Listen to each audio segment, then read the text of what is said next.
The Joe Biden campaign team is ramping up its efforts to re-elect the president. They've already sent out official emails informing Biden that he's president, he's running for re-election, and his name is Joe Biden. They've removed the illegal classified documents from his basement, so there'll be more room for him to hide down there, and they're returning the influence peddling money he took from the Chinese so the Chinese can pay scientists to develop a new virus that will give Biden an excuse to hide in the basement, where he can wander around aimlessly, wondering what happened to all his classified documents. Meanwhile, one campaign worker has been assigned the job of compiling a list of Biden's accomplishments, which mostly involves tapping his pencil against a pad of paper and scratching his chin. The DailyWire has acquired the first cut of an early campaign commercial in which the president looks sincerely into the camera and says, quote, "4 years ago, I promised to unite this country by extending the hand of goodwill to crap-faced MAGA Nazis who want to destroy democracy. But we have to stay the course. We can't just run away in humiliating chaos like we did in Afghanistan. Otherwise, Donald Trump might get back in office. And sure, Trump had a great economy at home and a peaceful world abroad. But he was mean to journalists, and after all, they're people too. And look what he did to our border. During his last month in office, 17 illegal aliens were released into our country, and we still haven't found them. They could be hiding anywhere, maybe in the crowd of 200,000 illegal aliens we released this week. How could we even tell them apart, since they're all Mexicans, except for the Arabs and Chinese? They're easy to tell apart because they're the ones holding the explosives. But the Mexicans all look pretty much alike, and all their songs have the word corazon in them, so they sound the same too. But without them, we wouldn't have any lettuce. And sure, lettuce tastes like paper. It's disgusting, but it's good for you. So vote for me. I'm Joe Biden, and I approve this message. Who am I?" Unquote. At the center of their campaign will be the slogan, "Guess what?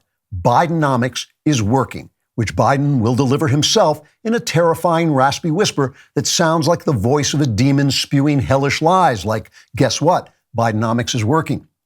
The problem is that while the economy is booming, the American people somehow feel it's not giving them what they need, like food and gasoline to put in the car they used to have before they sold it to buy food, and bus fare because they don't have a car anymore and they're too hungry to walk. But in reality, the economy is doing great in certain sectors, like in the imaginations of journalists, and in the Biden campaign, which last month received over $40 million in donations from loyal Democrat donor organizations like Jews for People Who Hate Jews and the National Association for the Advancement of Colored People Who Don't Want to Go to Prison even though they've committed crimes. So guess what? Bidenomics is working. Biden campaign director Juanita Mohammed Chuli Mohammed Rodriguez Mohammed, whose pronouns are they and them, says both they and them are hoping they can change people's minds by explaining exactly how, guess what, Bidenomics is working. According to Miss and Mr. Mohammed Rodriguez Chu, quote, "First, we printed so much money that prices skyrocketed and no one could afford anything. Then we gave them the money we printed so they could buy food on Amazon.com. Then they ate the food and had nothing, but Jeff Bezos had all their money, so he could pay the few remaining reporters still employed at the Washington Post to write stories saying, guess what? Bidenomics is working," unquote. The Biden camp can also point to another positive development in that the unemployment rate is very low because people have stopped looking for work because illegal aliens have all the jobs, which is also great because they don't have to pay taxes so they can afford to buy more explosives. So, guess what? Trigger warning. I'm Andrew Klavan, and this is The Andrew Klavan Show.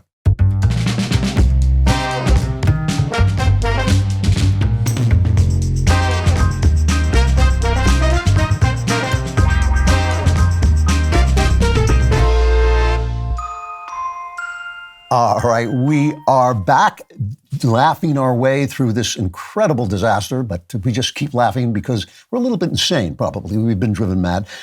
You want to watch the show, you can watch on YouTube. If you subscribe to the Andrew Klavan YouTube channel, this is my personal YouTube channel. I personally will send you exclusive content, which I will deliver personally to your home, dressed up as a, a communist, so your leftist friends won't get angry at you for getting content from my YouTube channel. If you leave a comment there, we will read the comment. Also, by the way, we put up everything on that and on DailyWire Plus and on the audio feeds, you can get the interviews. Last week, we interviewed David Mamet. If you haven't watched that, it's a great interview. You really got to watch David Mamet. He's hilarious. This week, we will interview Pearl Davis, a kind of red-pilled influencer, an anti-marriage influencer. And again, if you leave a comment on the YouTube channel and it's absolutely morally disgusting, we will read it on the air because that's how we roll. Today's comment is from Andrew Quinn, 6634. He says, reacting to something I said last week, he says, you either believe there's such a thing as a just war or you don't. Well, I suppose that's true. And I do believe there's such a thing as a just war. I just don't believe there's such a thing as a good war. I think those are two different things. And I believe that sometimes you have to go to war before you actually know whether you're in a just war or not. And having said that and cleared up everything, we can all go home, or we can have today's episode, The Persecution of Donald Trump.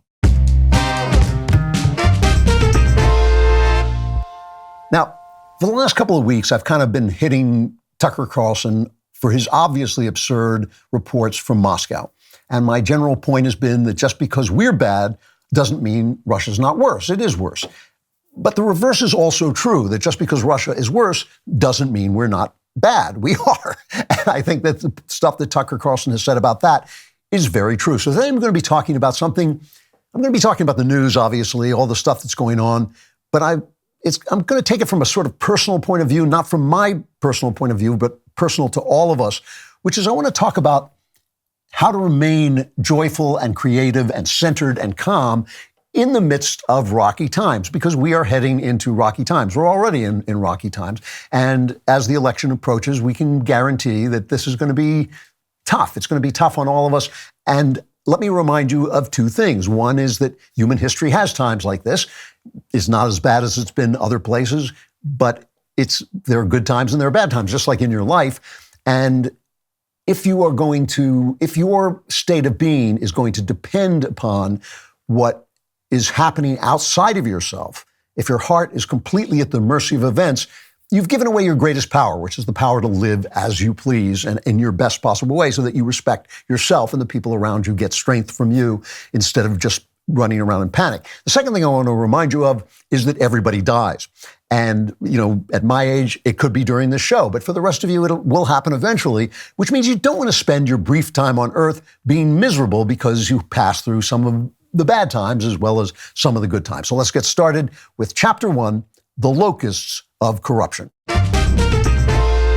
No one likes to talk about life insurance, but it's incredibly important, and you need to include it in your financial planning this year. Start shopping now with Policy Genius. Find the right policy to protect your family today and give yourself the peace of mind that comes with knowing that if something were to happen to you, your family could cover all their expenses while getting back on their feet. Policy Genius makes it easy to compare life insurance quotes from America's top insurers in just a few clicks. I have tried it. It's incredibly easy to use. You already have a life insurance policy through work, but that might not offer enough protection for your family's needs, and it may not follow you if you leave your job. You need a backup plan. With Policy Genius, you can find life insurance policies that start at just $292 per year for $1 million of coverage. Some options offer same-day approval and avoid unnecessary medical exams.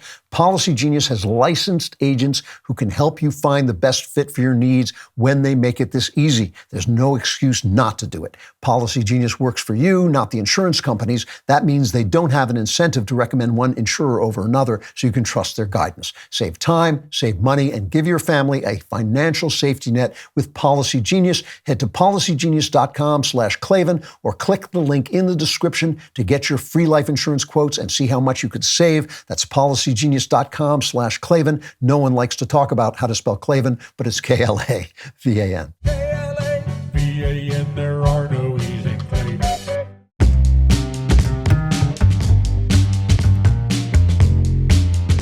So just as I was finishing the show last week, word came in of this insanely corrupt decision against Donald Trump in New York. This biased, I'm just going to remind you in case you're not following it, this biased Attorney General in New York, Letitia James, who repeatedly said when she was campaigning that she would go after Trump, basically this idea, show me the man and I'll show you the crime, which is one of the worst abuses of the legal process you can have. She found Trump was committing a very typical New York business practice. And remember, they've been after Donald Trump for anything they can find on him since, the Stone Age when I was a boy, and they've never gotten him on anything. So obviously he's just not that corrupt. But New York is a corrupt town. It's a town where people do business in a very tough way, and everybody understands that. So they found this typical New York business practice of inflating the values of his property in order to secure loans, which the banks understand, and they correct for that. And Trump paid back the loans with interest. The judge clearly, what's his name, Arthur Engoron, clearly, in my opinion, just completely ideologically corrupt and out for vengeance and out to bring Trump down, reckless in his misuse of the rule of law, declared Trump guilty even before the trial began, ordered him, and then afterwards, as our show was going off the air, he was convicted and they ordered him to pay an amount that it's astronomical, somewhere close to $500 million, like it'll be $455 billion, $1 million by the time it's got interest and penalties and all this stuff. And George Washington University legal scholar Jonathan Turley, who's one of the few people who kind of just speaks about the law and really doesn't take a side, he explained why this decision is so absurd. Cut one. Part of the disconnect here is that you have what will be over $455 million if you include interest. And then on the other side of the ledger, you have zero. There's not a single dollar lost by these victims. In fact, the people that James calls the victims actually wanted to do more business with Donald Trump. They said they made a lot of money and they viewed him as a whale client. They wanted more loans with him. See, this is the thing. I know New York really well. I lived there a long time. This is the way business is done in New York. New York law says that Trump can't appeal this unless he deposits the money with interest in a bank. So it's like $500 million in bail, $455 million in bail plus. So the judge, this Arthur Engoron guy, who really does seem to me, obviously it's only my opinion, but he seems to me to be really ideologically bad guy. The judge barred Trump from taking loans in New York. So obviously there's an obvious attempt to keep this case alive throughout the election, make him look really bad, make it hard for him to spend money. He's made it hard for him to do business in New York. Trump's hot lawyer, because Trump only works with hot women, Alina Hubba, is defiant. This is what she said. What they're trying to do between my last case, is put him out of business. It's not going to work, number one. Number two, what they're doing is a scare tactic. Unfortunately, they picked the wrong guy to pick on, in my opinion, because he's strong, he's resilient, and he happens to have a lot of cash. Don't you miss the pre-feminist days when people could make jokes like Alina Hubba? Nobody does that anymore. It would be terrible. People would be condemned for doing it. So I, for instance, would never make that joke. Now, here's Trump's statement outside the court. If I weren't running, none of this stuff would have ever happened. None of these lawsuits would have ever happened. I would have had a nice life. But I enjoy this life for a different reason. We're going to make America great again. These are corrupt people. These are people that shouldn't be allowed to do the things they do. And they're using this as weaponization against a political opponent who's up a lot in the polls and always will be, because I'm competing with a man who can't put two sentences together, who doesn't know what he's doing. And we're heading into a third world war because of this guy. You know, when I saw this clip, I was watching the speech he made, and I thought back to January 6th, and I hit Trump pretty hard on January 6th. I wasn't on the air until a couple of weeks later. And I talked about the fact that he had made himself look like exactly what the Democrats accused him of being, which is bad politics, right? I'm a practical person. I believe one of the things about politics is you have to win. And he made it harder on himself to win because he handed this PR triumph into the hands of the Democrats, who've been running with it ever since. Oh my God, it's an insurrection. It's a revolution, the worst thing since the Civil War. Obviously, all that is garbage. But still, he put himself in the position where they could do that. But here now, the Democrats have revealed themselves to be exactly what he says they are. And that's even worse, because Trump only looked like what what they said he is, but they actually have become the authoritarian, dictatorial, third world kind of banana republic criminals and tyrants that we have always called them. And they are actually what the right-wing, fever swamp calls the Democrats. They actually are. Businesses in New York are now rightly thinking, oh my God, a dirty judge could take my business away to punish me for my political views. And they're absolutely right. The governor, Hochul, is saying, oh, no, this is an exception. This is an exception. If you're law-abiding and follow the rules, you won't be hit. But nobody in New York is law-abiding and follow the rules. That's not how big cities work. So obviously, they're all in danger now. And I wouldn't blame any of them for going out and doing business in Florida where they're not going to have this problem. Now, it would be hard for Trump to overstate the wickedness of what New York did. But of course, he did because he's Donald Trump. He put out a Truth Social post after Putin murdered the opposition leader Alexei Navalny in prison. And Trump said this: the sudden death of Alexei Navalny has made me more and more aware of what is happening in our country. It is a slow, steady progression with crooked, radical left politicians, prosecutors, and judges leading us down a path of destruction. Open borders, rigged elections, and grossly unfair courtroom decisions are, all caps, destroying America. We are a nation in decline, a failing nation, MAGA 2024. Now, the left is making fun of this statement because it's typical Trump hyperbole, but he's not wrong. He's not incorrect. Obviously, Trump is not Navalny, and this is not an assassination. He hasn't been murdered in prison, but the principles are the same. I mean, if I spew hatred at Jewish people and cheer on Hamas, I know no American would ever do that, but that doesn't make me Hitler. I haven't murdered anybody. I haven't started a world war, but it's the principle is in there, right? I am following Hitlerian principles. It's morally abhorrent. It is morally abhorrent to hate people because of their grandfather's DNA, which Hitler did, or the color of their skin. And, people are made in the image of God. You don't hate them for their race. So you're not Hitler, of course, if you say these things, but if you spew hatred at people, you are. And if you are taking the opposition and abusing the rule of law, so now we can't, respect the rule of law in America, you are undermining this country and being reckless about this country. You don't have to cozy up to a dictator like Putin in order to say, hey, something is wrong in America. And the thing about Putin that makes him the thing about Biden that makes him so bad is Biden is threatening something, and he really is threatening it with his incredibly politicized Justice Department and the stuff that they're doing in states with the rule of law that Letitia James is doing, that they're doing in Georgia. All of this stuff is threatening something so much greater than Russia has ever had. America was and remains one of the greatest, possibly the greatest political idea in the history of the world, and they are threatening it because they want power, they want more power. And I've explained this before, that what is happening to the Democrats is that during the 60s and 70s, they installed welfare systems and civil rights laws that have not done what they said they were going to do. They said they were going to make us all equal and everything was going to be fair. They haven't done that.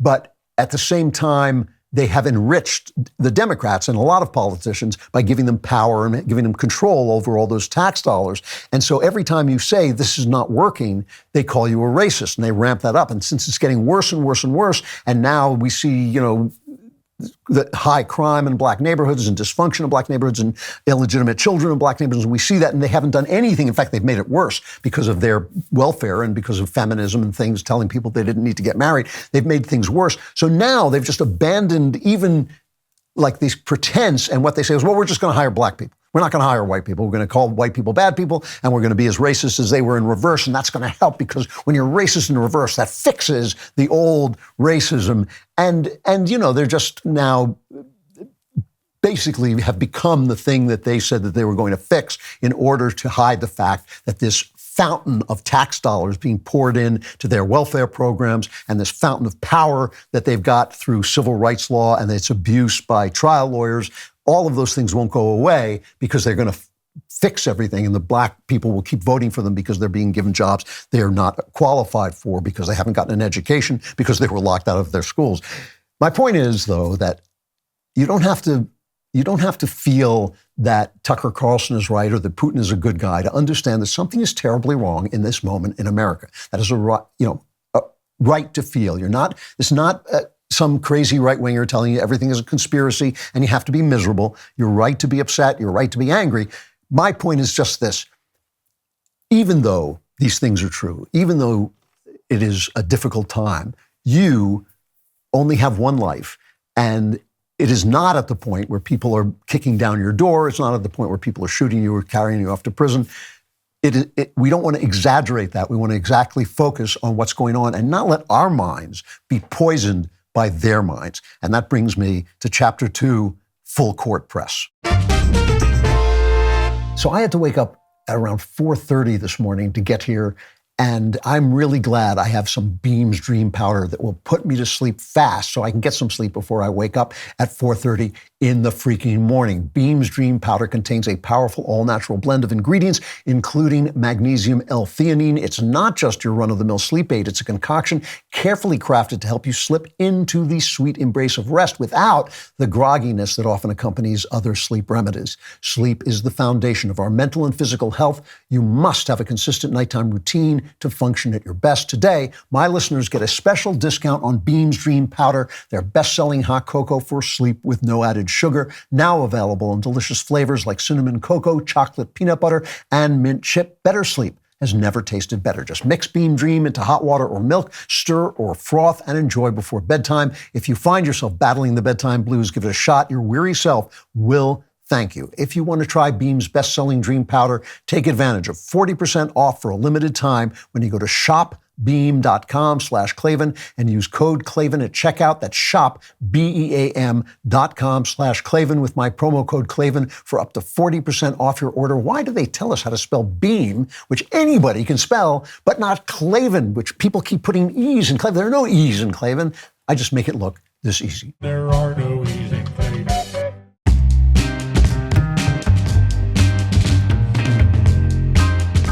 Now, the reason I called this chapter Full Court Press is because our press is a court press the way a jester is a court jester. And they serve the powerful, they disdain the people. And that's what's given corrupt Democrats the arrogance to lie and do the things they're doing because they know the media, and it is a corporate media, the corporations in the media will shield them in order to do business with the government, which is very profitable to corporations. Just to give you an example of this, I want to play my favorite clip this week. In some ways, this is apropos of nothing, but it so perfectly illustrates who our press is, even though it took place on MSNBC. And I try not to pick on MSNBC because they're openly left-wing, but this was just too good to let go. This is a woman from Politico who has a name that's all consonants, like that little elfin villain, Mr. Mxyzptlk in Superman comics. Her name is Heidi Priebla. And she's explaining how evil Christian nationalists, this is their new scare tactic. We used to be MAGA extremists, far right people. This is people who don't want their children raped. You know, you're far right. That's far right if you're not to want your children raped. You know, people who believe in the Constitution, you're a MAGA extremist. Now we're Christian nationalists. This is people who believe in God and are patriots. And she's explaining what it is that makes Christian nationalists especially dangerous on MSNBC. This is cut 18. The one thing that unites all of them, because there's many different groups orbiting Trump, but the thing that unites them as Christian nationalists, not Christians, by the way, because Christian nationalists is very different, is that they believe that our rights as Americans, as all human beings, don't come from any earthly authority. They don't come from Congress. They don't come from the Supreme Court. They come from God. I love the smug look on her face as she expertly delivers this. And by the way, sitting next to her is Michael Steele, who's a very smart man, and he knows he's nodding his head. He knows exactly what crap he's listening to because, of course, it says in our founding documents, we are endowed by our Creator, who actually is not Universal Studios. It actually is the living God. We are endowed by our Creator with our rights. So she's, this kind of smug idiot spreading this thing. And I guess everybody on MSNBC going, rights from God. Wow, what a horrible thing. So this is part of what makes us feel bad. We are surrounded. And, the media is like now, it used to be you went home, you turned on the TV, there were 3 channels, and they were kind of in slightly left of center agreement, but the audience was right of center, so they had to play to them. Now we are just surrounded by this like a cloud, and it makes you feel bad because you are being treated badly. You're being told your country stinks. You're being told your religion stinks. It's not all Christians, just Christians who believe their rights come from God, which is all Americans. All Americans have to believe their rights come from God, whether they believe it or not. They have to accept that as a premise of the country because it means that there is something higher than the government, which isn't supposed to be going well. So here, I want to take a look at some of the corruption of the press, and this is some of the stuff that enhances your lousy feelings about what's happening in America. And I think it's important because I think on too many conservative shows, and I consider myself a conservative, on too many conservative shows, they want you to feel that bad thing. It's like a drug. They want you to be addicted to that. And I'm just explaining to this so I can talk against it. This week, Anthony Bobolinsky, the former business associate of Hunter Biden, testified before the House Oversight Committee. You may not have heard that, but he did. We're going to just give you a quick transcript of something he said. He said, "For nearly 4 years, I've tried to tell the American people the truth about serious corruption at the very top of their government. In return, I have been falsely accused of being a purveyor of Russian disinformation, a political surrogate. My continuous efforts to inform the American people of the facts have been actively suppressed by both the United States government and the so-called mainstream media. I want to be crystal clear from my direct personal experience and what I have subsequently come to learn. It is clear to me that Joe Biden was the brand being sold by the Biden family, his family's foreign influence peddling operation from China to Ukraine and elsewhere, sold out to foreign actors who were seeking to gain influence and access to Joe Biden and the United States government. Joe Biden was more than a participant in and beneficiary of his family's business. He was an enabler, despite being buffered by a complex scheme to maintain plausible deniability." And if you listen to the show, you know all about the phone calls he would make and the visits he would do. Now, Bobolinsky is incredibly plausible and an eyewitness. He was there at some of these meetings. But if people haven't heard of him, it's because the only person who gave him a full and solid hearing is Tucker Carlson. Tucker Carlson is the guy who had him on, I think, for maybe 2 days running, or at least an entire show. So if I'm right and Tucker Carlson is doing something wrong with his Putin cheering and his Andrew Tate cheering and his nonsense UFO and conspiracy stuff, how bad is NBC and CBS and ABC and the New York Times and the Washington Post that Tucker scooped them on this and covered it when they really didn't? And, you know, I understand it would feel much better. It would make me more popular if I could say to you, well, the news people are bad, but Tucker's great. But that's not the way I feel. That's not what I'm seeing with my eyes. What I'm seeing is that everybody is surrounding you with things that you know in your heart are untrue. And that is a terrible, terrible feeling, except for me, because I'm on a mission from God. But this is happening so openly that you can't help but see it. Remember I told you, I think it was last week, that Catherine Herridge, excellent reporter who worked for CBS, who was homing in on some stories that the Biden regime didn't like because she had some good stuff about Hunter and about Biden's corruption. She was fired in the midst of other layoffs, and people noticed it because she is a great reporter. She's the last reporter you follow, but this is the same network that fired Cheryl Atkinson or forced her out for covering Obama's corruption. And now something even worse has happened. The network grabbed Herridge's personal notes, which could endanger some sources she's trying to protect from the government, and informed her that it would decide what, if anything, would be turned over to her. And SAG and AFTRA, which are far-left unions, are absolutely condemning them for this. And this is like the dishonesty that is now pervasive. And now, even worse of all, it's becoming mechanized with AI. And this is maybe the worst story I'm going to tell you today. Google, whose slogan I believe is "Be Evil." It used to be something else, but they crossed out one of the words. I can't remember, but it's "Be Evil."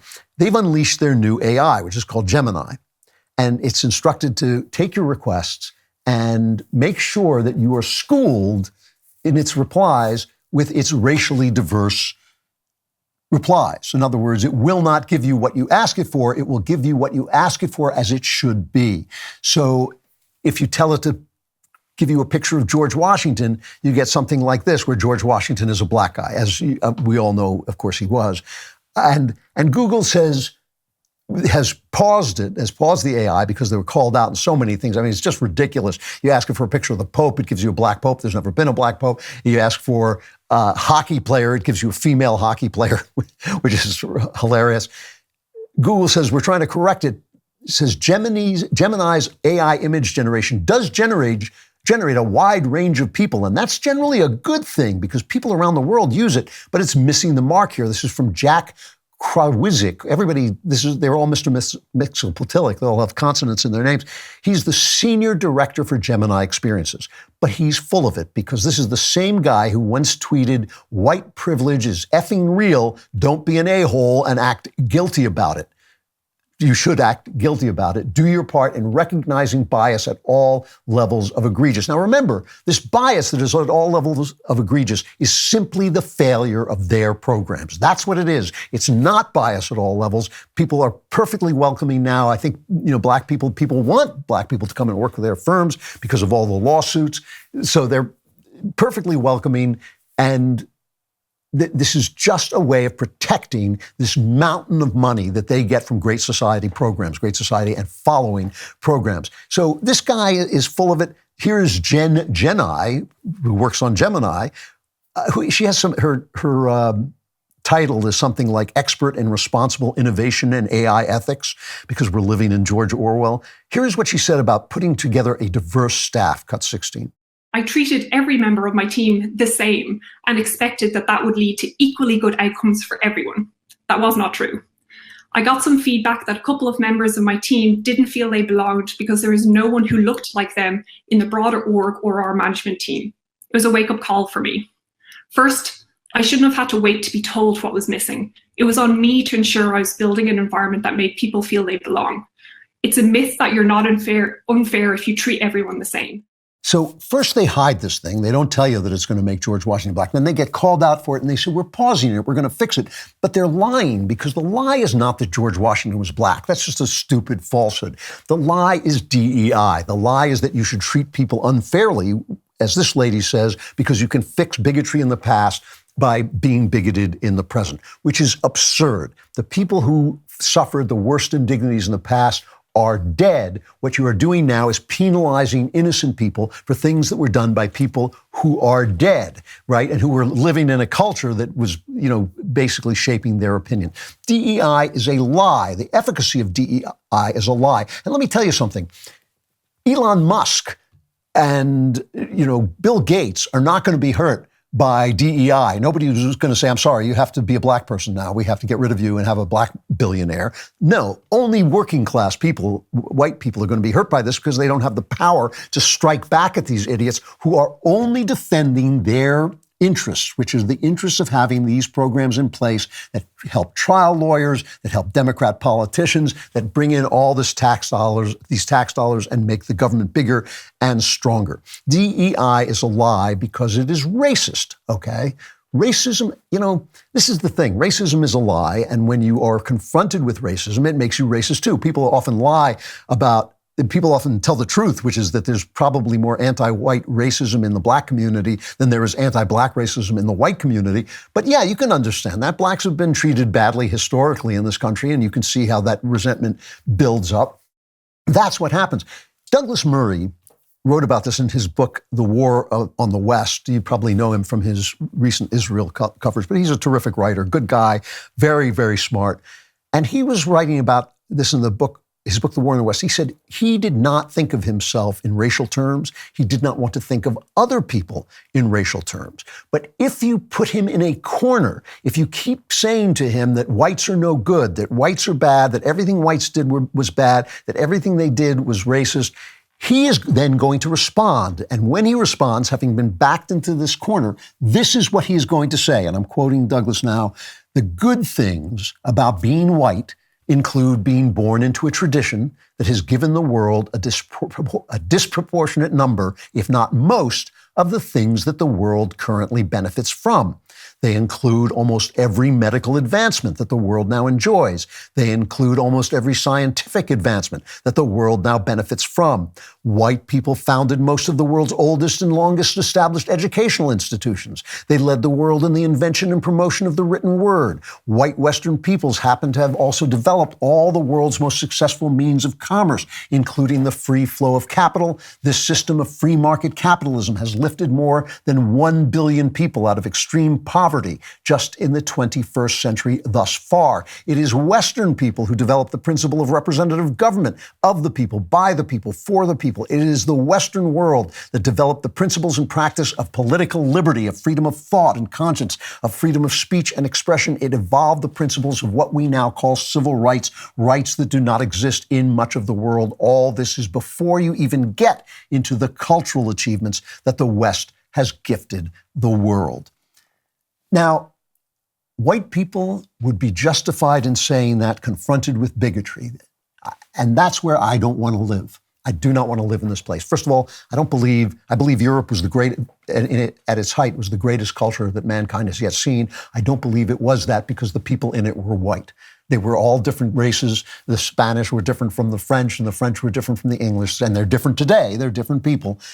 But the situations historically, climactically, chance-wise, all kinds of different situations went into building this culture. To say, oh yeah, it's because they were white is stupid. I mean, read some Thomas Sowell. He explains this really brilliantly. But Murray's point here is not that white people are great and everyone else stinks. It's that if you want to play that game, it's going to blow up in your face. And this is true of us too. If we get so angry that we retreat into racism because they are treating us in a racist manner, we are going to lose our joy. Because I always tell you, all joy comes from love, but all love depends on truth, right? You love someone for 30 years and then find out she's been cheating on you and laughing behind your back all the time. You didn't love her. You weren't really in love. You were in love with something in your imagination. Same thing is true if you want to be proud of being black, if you want to love your blackness. That's going to fade away. If you want to love your whiteness, that's going to fade away because it's a lie. Gay pride, straight pride, all of these things are a lie because it's a mirage. All of pride in the good sense of the word, not being sinfully proud, but all self-esteem comes from what you do. It comes from who you are. And these liars, these politicians, the media, they're not just hitting you with falsehoods. They're teaching you misery.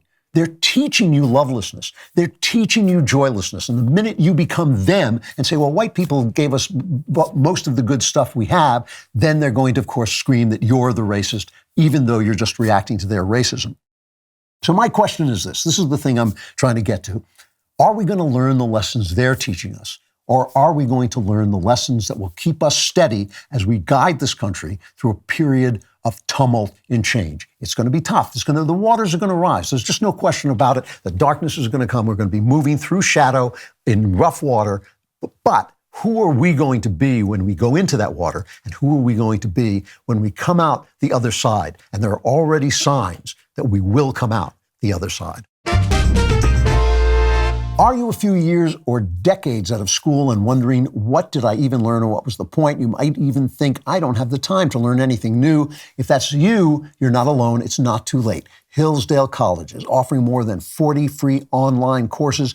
I love these guys. These are friends of mine. I have taught there. It is a great place. You can learn about the works of C.S. Lewis, the rise and fall of the Roman Republic, or the history of the ancient Christian church with Hillsdale College's online courses. If you're unsure where to start, check out American Citizenship and Its Decline with the great Victor Davis Hanson. In this 8-lecture course, Victor explores the history of citizenship in the West and its current threats.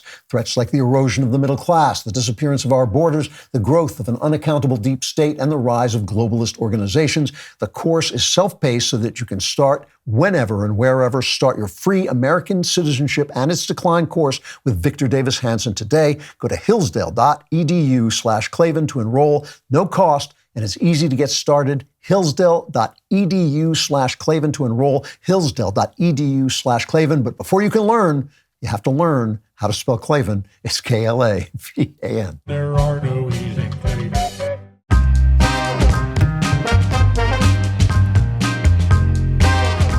Chapter 3, Signs of Spring. So, to begin with a sad story, a couple of weeks ago in New York in a hip hotel called the Soho 54, a prostitute was beaten to death with an iron, beaten and strangled to death. She was a mom. She was working as what they politely call an escort. This is in New York City. Police in Scottsdale, Arizona, spotted a man named Rod Al-Mansouri wearing the woman's distinctive leggings. They questioned him. They found he had allegedly committed a string of crimes against women, an attempted carjacking where he allegedly stabbed the woman, a stabbing of a woman in a bathroom. And he was arrested for assaults in Florida and Texas, and he's never been put away for those, but he confessed to the police of some of these crimes, and he confessed to the Soho killing. So now New York City wants to extradite him to try him there. This is Maricopa County Attorney Rachel. This is a county attorney, so she's like the DA. Rachel Mitchell says no, she's not going to extradite this guy to New York because the DA there is Alvin Bragg, is cut 4. Having observed the treatment of violent criminals in the New York area by the Manhattan DA there, Alvin Bragg, I think it's safer to keep him here and keep him in custody so that he cannot be out doing this to individuals. So Bragg, of course, I mean, this is humiliating that one sovereign state will not extradite a murderer, an alleged murderer, to another state because that state might let him go. That's what she's afraid of. Everybody knows it's true. He's a George Soros DA. Soros spent $40 million helping to plant 75 of these creeps around the country with the idea that too many people of color were being arrested. There's that racism again, right? It's not a question of what color you are. It's a question of what crime you committed. And we know there's high crime in the black neighborhoods because of Democrat policies, in my humble opinion, but they don't want to get rid of those policies. They cannot admit those policies are bad because of the money they bring in and the power, political power they give them. But according to Matt Palumbo at the New York Post, this tide, the Soros tide, is starting to recede. At least 10 of these Soros clowns have either been removed from office or hobbled in some way. Some of these are pretty high profile. Marilyn Mosby in Baltimore was voted out and is awaiting sentencing on fraud and perjury charges. Kim Gardner was forced to resign in St. Louis. Chessie Boudin, you probably remember, was recalled in San Francisco, of all places. So some of this stuff is beginning to pull back. Harvard. It's New York Times, hilarious story. What was the headline at Harvard? Some wonder what it will take to stop the spiral. A summit of university presidents, at a summit of university presidents, the talk was about Harvard and its plummeting reputation. What will it take to stop the spiral? I wonder what it will take. Of course, it never occurs to them, never, ever, ever to wonder, oh, maybe we deserve this. Maybe we deserve this. Maybe we shouldn't be teaching. You know, they put out a statement denouncing anti-Semitism after it erupted after October 7th in this disgusting display of support for the butcherers and rapists of Hamas. So suddenly Harvard was, and Claudine Gay, of course, was chased out she couldn't answer the question whether anti-Semitism was a bad thing or not, basically. But they're not saying, oh, you know what? We're going to fire some of these teachers because they're teaching garbage. This anti-colonialism is garbage. This DEI is garbage. This racism that we're teaching them is garbage. And it always comes down on the Jews because the Jews have suffered more racism historically than anybody. They are number one with a bullet, no pun intended, in the racism department, and yet they thrive. How do they do it? They stick to their values, they stick to their families, they stick to education, and they thrive even under all this. And that's why the left has to hate them, because they disprove everything they say. Same thing going on in the press, right? Press is firing people everywhere. I mean, they're collapsing. The press is, what is a guy, Peter Van Buren in the American Conservative said it's an extinction level event. He says the grimmest news is from the Los Angeles Times, the biggest newspaper outside the East Coast. The paper announced it's cutting 115 people, more than 20% of its newsroom. In June of last year, the Times dropped 74 people. Sports Illustrated is in trouble. The Washington Post, NBC News, ABC News, CNN, NPR, Vox, and BuzzFeed, among others, have shed hundreds of journalists. Vice is shutting down Vice.com. I don't know what they're going to do, but they're laying off hundreds of people. And why is it? Why? I wonder what it is. And they keep saying, "Oh, well, it's the internet. It's the internet. It's that. It's this. It's that." No, it's not. Here's a montage somebody put out of their headlines: "How I rediscovered sexual liberation through fisting." I wonder what it is. Let's take a look. Turn the music down just a little bit. The communist sex workers doing financial domination for praxis. The Mex-fueled week-long orgies ravaging London's gay sex party scene. The far right are uniting around their right to quote-unquote free speech. Ooh, fat phobia exists, and it's especially bad in the bedroom, so Vice is gone. And that's what they're covering. Disney. I kill the sad music. Disney just sold part of its distribution arm to Sony, which means layoffs are on their way there, because, why? It couldn't be the lies, could it? It couldn't be the lies. Christian Toto at Hollywood in Toto reports an ex-post from Sonny Bunch, the culture editor at the anti-Trump Bulwark, right? And Bunch says, I know there's a long chain of people. It's Christian Toto reporting on Sonny Bunch, who's at the anti-Trump Bulwark. Sonny Bunch says he got a DM from a Disney exec. And this is what the Disney exec said. Let's see if you can find the flaw here. This is a Disney exec talking. Everyone says it's the movies, stupid, which is an easy thing for people to say. Why is Disney losing so much money? More appealing movies are a great way to jump the political issues, but more and more our audience, or the segment of the audience that has been politicized, equate the perceived messaging in a film as a quality issue.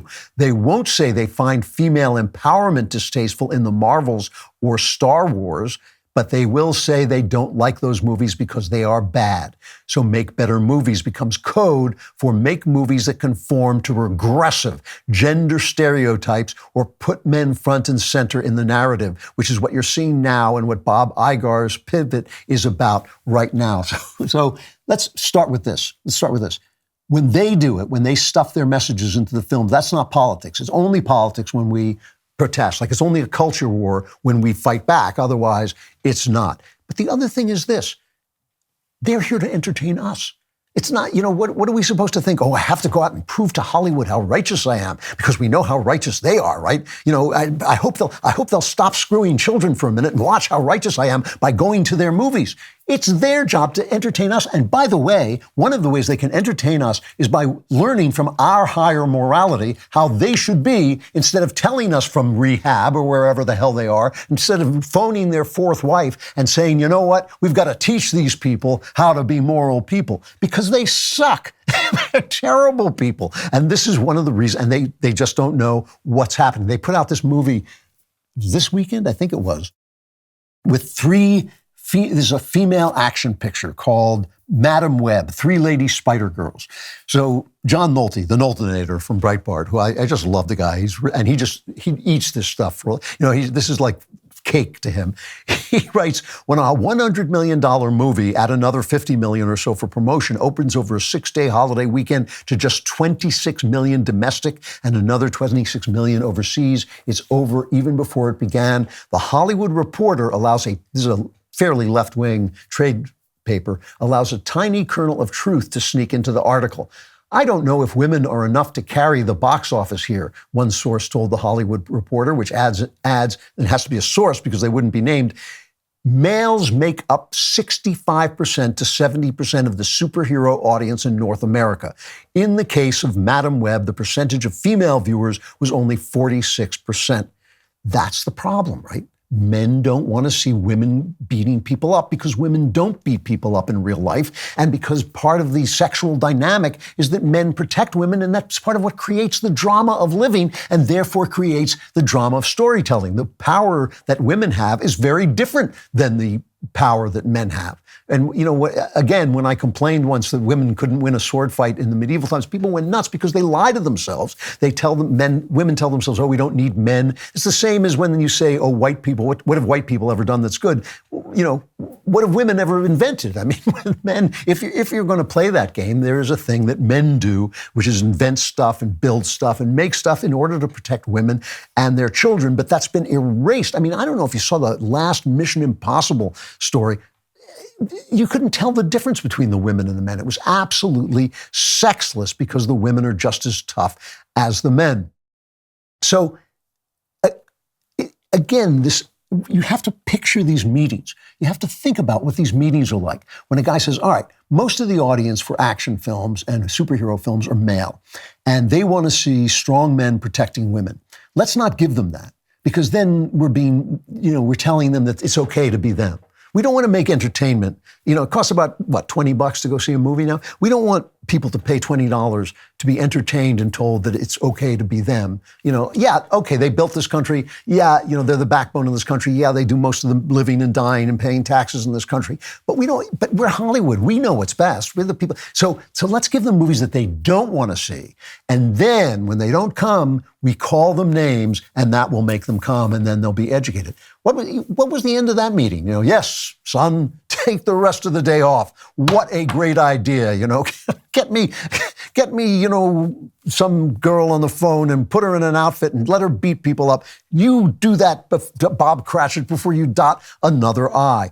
They are living on planet stupid. They're living in that stupidity of pride. They're surrounded. See, the system that I'm talking about, the system of the press, this dishonest press, benefits them in that it antagonizes us and it silences us and it demonizes us. And that's a benefit to them. But it also backfires because it surrounds them with their own opinions. So no one ever says to them, you know what?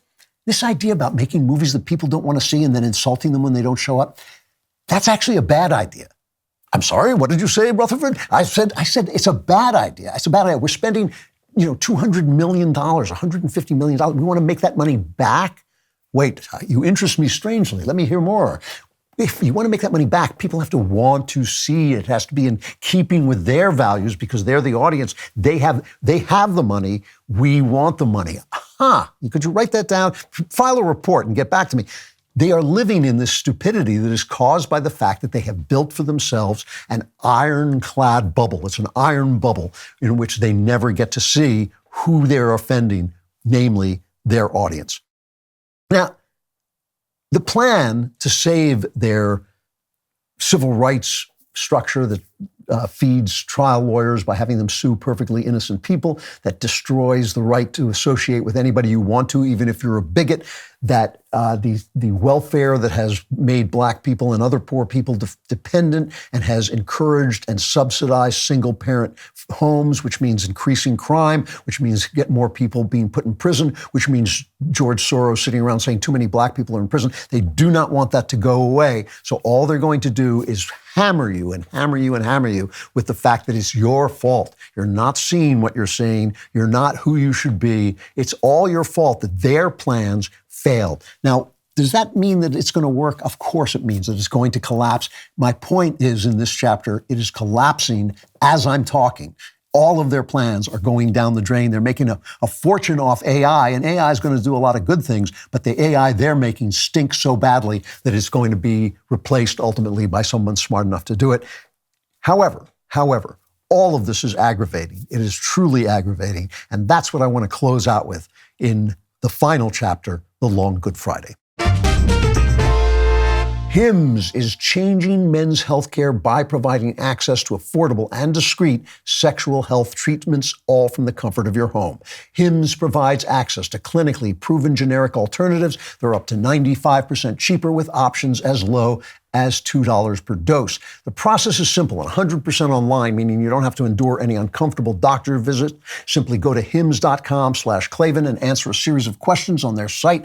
One of their medical providers will determine the right treatment option for you, and if prescribed, your medication ships directly to you for free and in discreet packaging. HIMSS doesn't require insurance. You'll pay one low price for your treatments, online visits, ongoing shipments, and provider messaging. HIMSS has hundreds of thousands of trusted subscribers, so if ED is getting you down, it's time to change that. Start your free online visit today at hims.com/Klavan. That's HIMS.com/Klavan for your personalized ED treatment options. Again, that's hims.com/Klavan. Again, they spell HIMS, HIMS.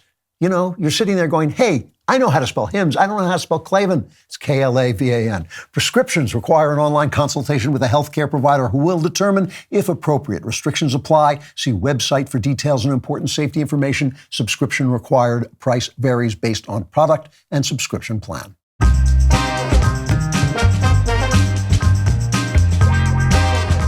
So this is Lent, and I'm fasting by not going to any Hollywood movies or reading the New York Times.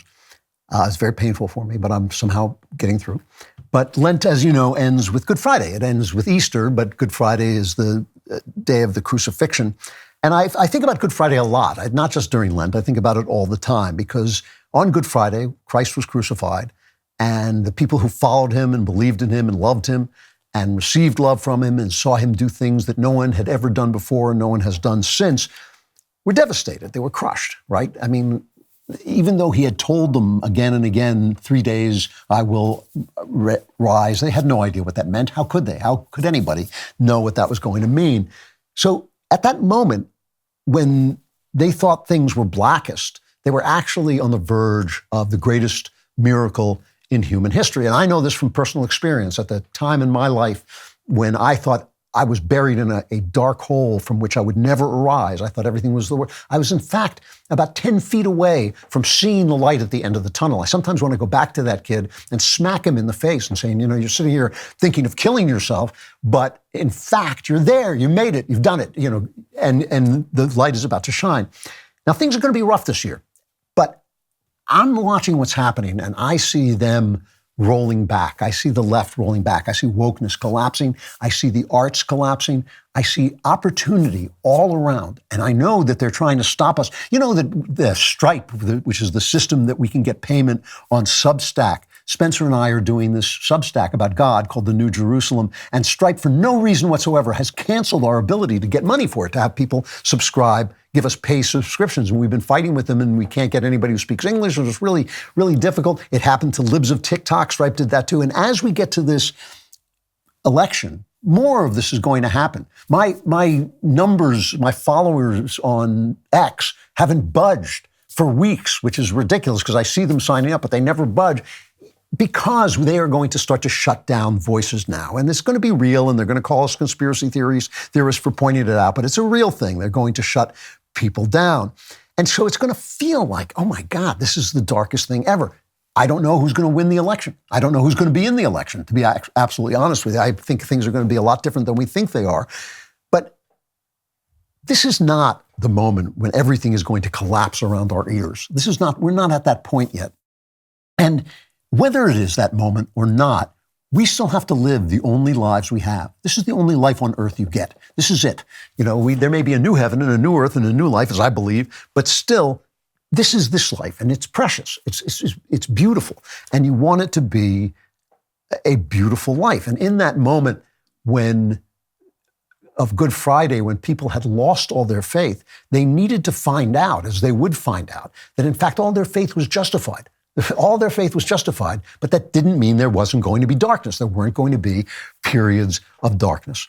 So I'm saying this because I know there are a lot of voices on the right that are furious and are racist. Last week I did I thought a really funny satire about the Black national anthem, and most people got it, but there are a few voices in there that kind of responded with racism, like, screw the blacks. And that's not what I was trying to say at all. What I was trying to say is, no, when Black people are told we're going to play the Black national anthem, their response should be, we have a national anthem, it's the Star-Spangled Banner. And that's the national anthem that guarantees the rights that we want. So when we say that we're not getting our rights, they're American rights. They're defended. They're given by God, but they're defended by America. That's why we respect the flag. That's why we stand for the national anthem. That's why there is no Black or Jewish or Polish national anthem in America. We have one because we are one people made out of many people. So I'm saying the opposite of this because I know for a fact that living in hatred and reactionary hatred will make you miserable, right?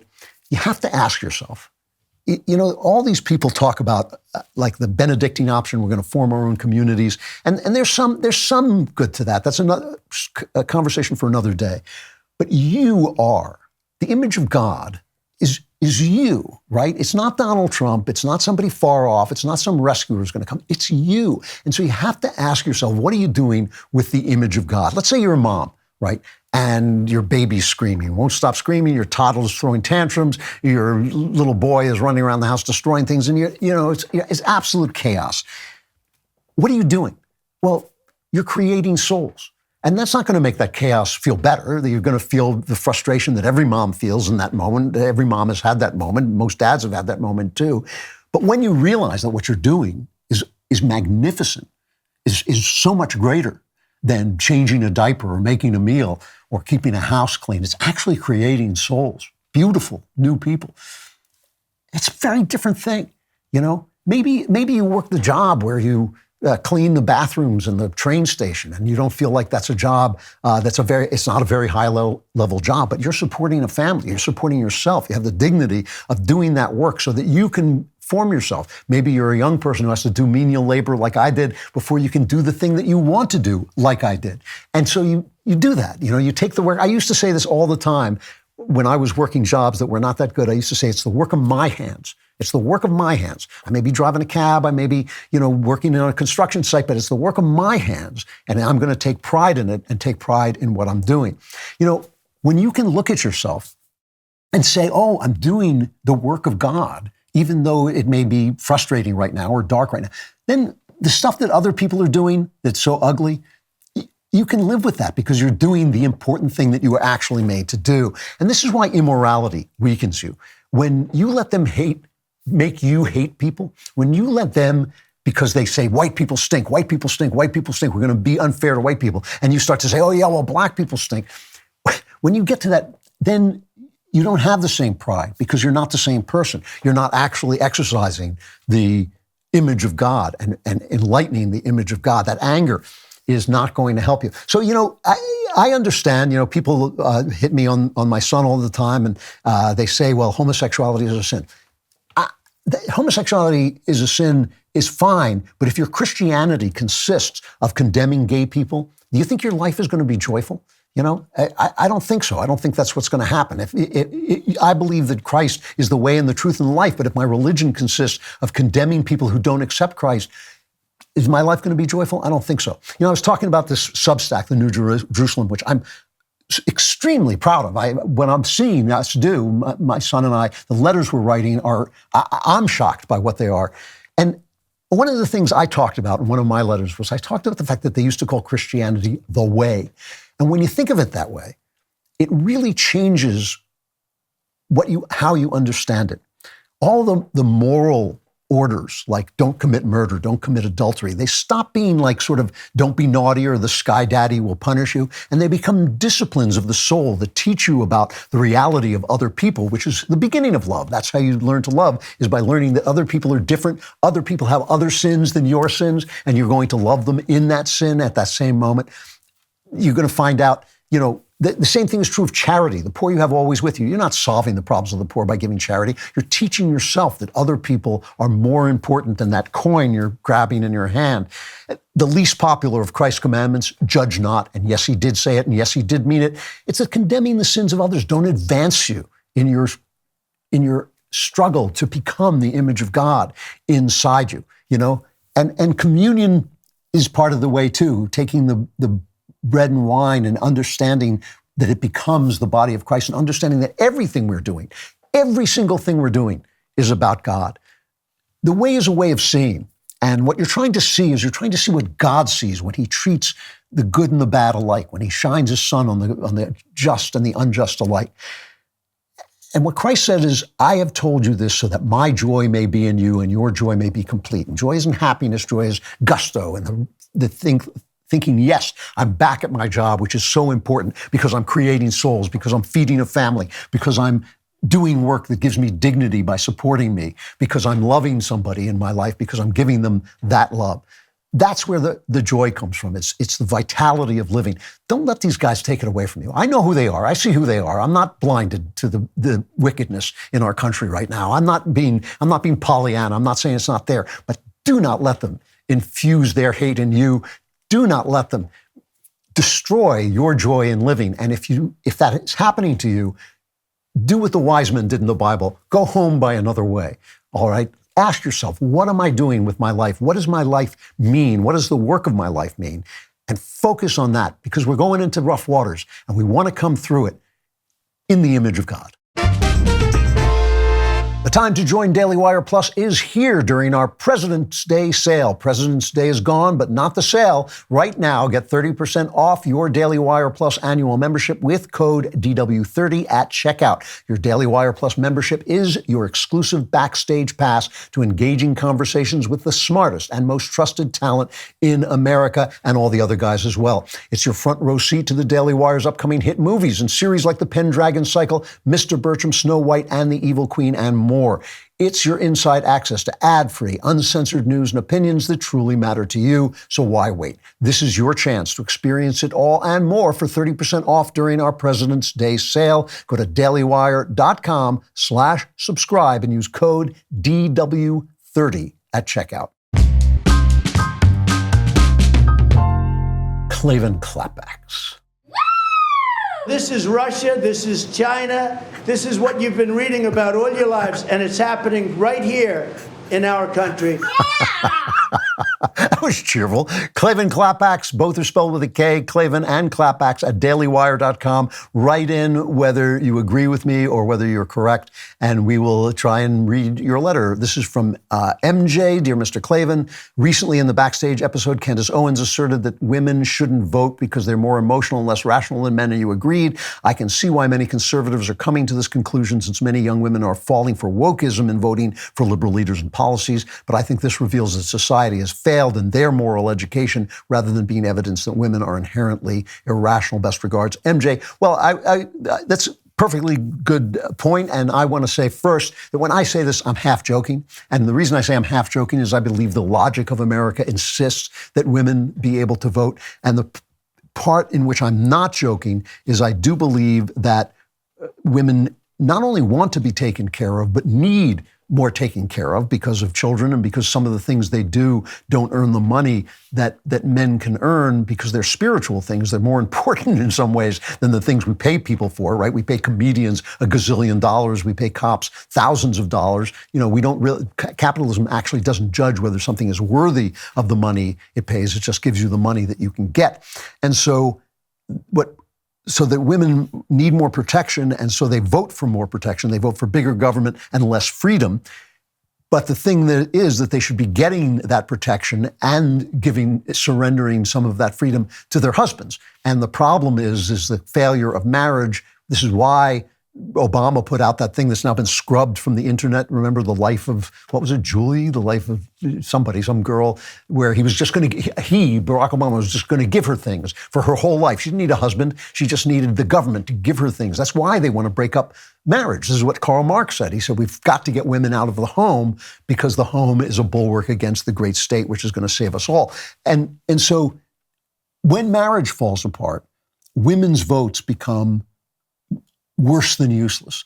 And so that's the problem. And it is a really big problem. And if there were no women voters, there'd be no Democrat presidents. I mean, every Democrat president was elected in some sense by women.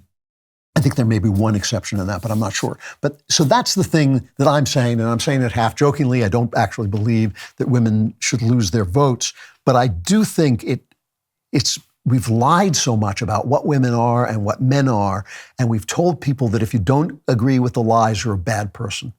And that's a very crippling thing that's happened to our society. You know, I see these poor women dressing like hookers and wondering why they're not happy and wondering why they don't have the lives they want.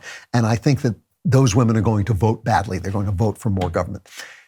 We're going into member block. Become a member today, and then you can have your block because you like blocks. So go to dailywire.com/subscribe. Even I don't know what I'm talking about. Go to dailywire.com/subscribe. Use code Klavan at checkout for 2 months free on all annual plans. If you have not subscribed, sorry, you're done for. It's Klavanlessness time. But the rest of you, come to member block.